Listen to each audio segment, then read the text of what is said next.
ವರಿಷ್ಠರನ್ನ ಭೇಟಿಯಾಗೋದಕ್ಕೆ ದೆಹಲಿಗೆ ಹೋಗಿರುವ ಯತ್ನಾಳ್ ಮಾತನಾಡ್ತಾ ಇದ್ದಾರೆ. ಏನು ಹೇಳ್ತಾರೆ ಕೇಳೋಣ ಬನ್ನಿ. ಈ ಹಿಂದುತ್ವ ವಕಫು ಕಾಂಗ್ರೆಸ್ ವಿರುದ್ಧ ತಮ್ಮ ಹೋರಾಟ ಮುಂದುವರಿಸ್ರಿ ಅಂತ ಹೇಳಿದ್ರು. ಮುಂದುವರಿಸಿ ಅಂತ ಇದೇ ರೀತಿ ಹೋರಾಟ ಮುಂದುವರಿಸಿ ಅಂತ ಹೇಳಿದ್ರು ಸರ್. ಇದೇ ರೀತಿ ರೀ, ಮತ್ಯಾವ ರೀತಿ ರೀ? ಅಂದರೆ ಪಕ್ಷದ ವೇದಿಕೆಯಲ್ಲಿ ಈಗ ಅಧ್ಯಕ್ಷರ ಜೊತೆಗೆ ಹೋಗಬೇಕು ಅನ್ನೋದು ಹೇಳಿದ್ರೆ ಅಥವಾ ಹೇಗೆ ಸರ್? ಇಲ್ಲ, ಈಗ ನೀವು ಏನು ಹೋರಾಟ ಮಾಡ್ತಾ ಇದ್ದೀರಿ, ಒಳ್ಳೆಯ ಹೋರಾಟ. ಇಡೀ ದೇಶದಲ್ಲೇ ಕರ್ನಾಟಕ ವಕಫ್ ವಿಷಯದಲ್ಲಿ ಭಾಳ ಗಂಭೀರವಾಗಿ ತಗೊಂಡು ಪ್ರವಾಸ ಮಾಡಿ ಏನು ವರದಿ ಕೊಟ್ಟಿದ್ದೀರಿ, ನಿಜಕ್ಕೂ ಪ್ರಶಂಸನೀಯ ಇದೆ. ಇದು ಭಾಳ ಅವಶ್ಯಕತೆ ಇತ್ತು ಮತ್ತು ಹಿಂದುತ್ವ ಅವಶ್ಯ ಇದೆ. ಅದರ ಜೊತೆಗೆ ಕಾಂಗ್ರೆಸ್ಸಿನ ಭ್ರಷ್ಟಾಚಾರ ಬಗ್ಗೆ ಹೆಚ್ಚು ಅದರ ಕಡೆ ಆದ್ಯತೆ ಕೊಡಿ, ಪಕ್ಷದ ಆಂತರಿಕ ವಿಚಾರದಲ್ಲಿ ಆದ್ಯತೆ ಕೊಡಬೇಡಿ ಅಂತ ಹೇಳಿದ್ರೆ. ವಂಶವಾದದ ವಿರುದ್ಧ ಮಾತಾಡಬೇಡಿ ಅಂದ್ರೆ ಯಾವುದು ವಂಶವಾದದ ವಿರುದ್ಧ ನೋಡ್ರಿ, ಏನು ಮಾತಾಡ್ರ ಅಲ್ಲಿ ಒಳಗೆ ನಾವು ಮಾತಾಡೀವಿ. ಏನೇನು ನಿಮಗೆ ಕೊಡಬೇಕು ಅದನ್ನು ನಾವು ಕೊಡ್ತೀವಿ. ಏನು ಒಳಗೆ ಏನು ಹೇಳ್ಯಾರ ಅವತ್ತನ್ನು ಮನಸ್ಸಿನಾಗ ಇಟ್ಕೊಂಡು ಕೆಲಸ ಮಾಡಿ. ಸರ್, ಈಗ ಪಕ್ಷ ವಿರೋಧಿ ಚಟುವಟಿಕೆ ಹಿನ್ನೆಲೆ ತಮ್ಗೆ ನೋಟಿಸ್ ಕೊಡಲಾಗಿತ್ತು.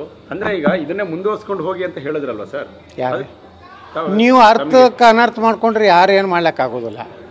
ಇದನ್ನು ಮುಂದುವರ್ಸ್ಕೊಂಡು ಹೋಗ್ರಿ ಅಂದ್ರೆ ಅರ್ಥನು ಪಕ್ಷ ಸಂಘಟನೆ ಸಲುವಾಗಿ ವಕಫ್ ಇರ್ಬೋದು, ಹಿಂದುತ್ವ ಇರ್ಬೋದು, ಕಾಂಗ್ರೆಸ್ನ ವಿರುದ್ಧ ಕೆಲಸ ಮಾಡಿರಿ ಅಂದ್ರೆ ಅರ್ಥೇನು ಜಗಳಾಡಿರಬೇಡ್ರಿ ಅಂತ ಹೇಳೋದಂಗ್ರಿ.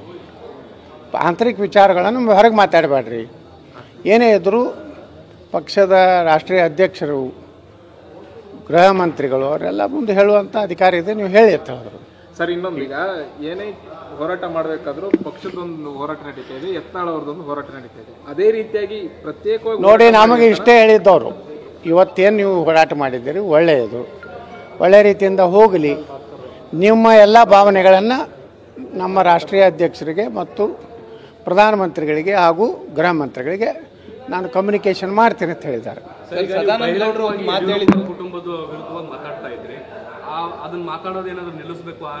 ನೋಡ್ರಿ, ಪಕ್ಷದ ಆಂತರಿಕವಾಗಿ ಪಕ್ಷದ ಯಾವುದೇ ವ್ಯಕ್ತಿಗಳ ಬಗ್ಗೆ ನೀವು ಮಾಧ್ಯಮ ಮುಂದೆ ಮಾತಾಡಬೇಡ್ರಿ ಅಂತ ಹೇಳ್ಯಾರ. ಪಕ್ಷದ ವೇದಿಕೆಯಲ್ಲಿ ಮಾತಾಡಿ ಅಂತ ಹೇಳಿದ್ದಾರೆ. ಹಾಂ, ಅದು ಸ್ವತಂತ್ರ ಇದ್ದೀರಿ. ಏನೇ ನಿಮ್ಮ ಕಷ್ಟ ನೋವು ಇದ್ದರೆ ನಿಮ್ಮ ಪಕ್ಷದ ಮುಖಂಡರ ಮುಂದೆ ಮಾತಾಡೋಕ್ಕೆ ಯಾವುದೇ ಇದು ಇಲ್ಲ. ಅದನ್ನು ಕಾಯ್ಕೊಂಡು ಹೋದರೆ ಪಕ್ಷದ ಹಿತರಕ್ಷಣೆ ಒಳ್ಳೇದಂತ ಹೇಳಿದ್ದಾರೆ. ನಿಮ್ಮ ಉತ್ತರಕ್ಕೆ ಸ್ಯಾಟಿಸ್ಫ್ಯಾಕ್ಷನ್ ಆಗಿದ್ದಾರ ಸರ್? ನಿಮ್ಮ ಉತ್ತರ ಸಮಾಧಾನ ಆದಮೇಲೆ ಇದನ್ನೆಲ್ಲ ಸಲಹೆ ಕೊಟ್ಟಿದ್ದಾರೆ.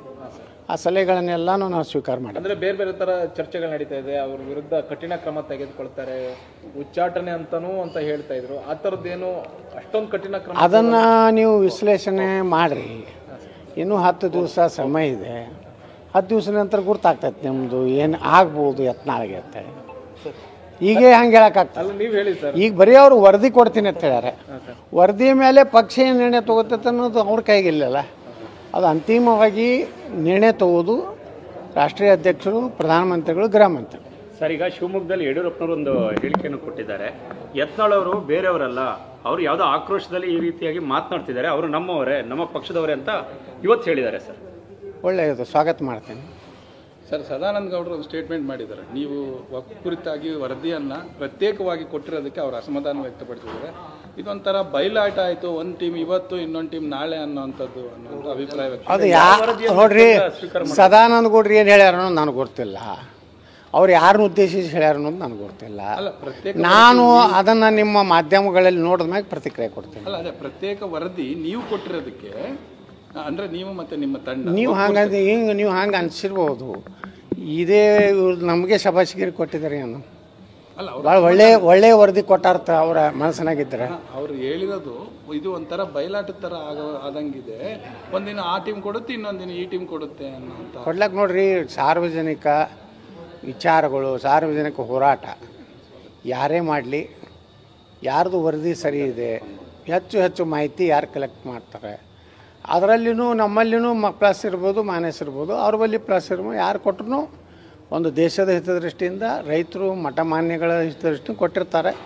ಅದರ ಬಗ್ಗೆ ಅವ್ರದ್ದು ಹೆಚ್ಚು ಭಾಳ ಪರಿಣಾಮಕಾರಿ ವರದಿ ಇತ್ತು ಅಂತ ನಾನು ಹೇಳೋದಿಲ್ಲ.